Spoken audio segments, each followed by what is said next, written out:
tai žaidžiame 4 pergalių, mes 1 pergalę laimėjom išvyko, manau, tai yra svarbu.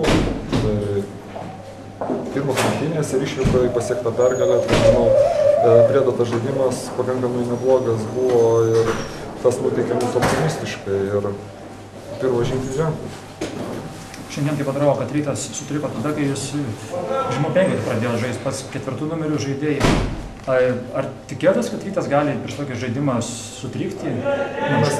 Kaip mes galim tikėtis tokio dalyko, tai situacija privertė, išsitraumavo, prisijungė legionierių limitas ir turėjom taip verstis, jau po to pasirinkimo kito nebuvo treneriam, nes kiek buvo žaidėjų, tiek žaidė.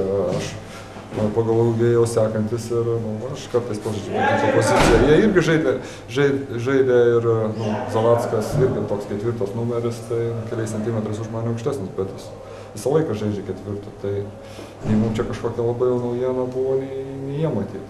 Mums gal paprasčiausia geriau sekėsi šiandien ir mes pakankamai to mažu 5 tiek užpuolėm neblogai, tiek apsidengėm pakankamai gerai. Pačio rungtynių pabaigoje, kai pataikė tritaškį, labai supyko Rimas Kurtinaitis. Ką jūs ten šnekėjot tarpusavy?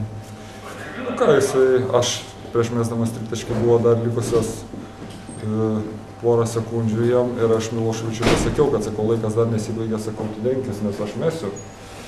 Ir tas metimas irgi nebuvo laisvas, jisai mečiau aš per ranką, o Kurtinaitis sakė, kad aš jau nuėmiau komandą, liepiau nežaisti jam. Tai čia jų problemos.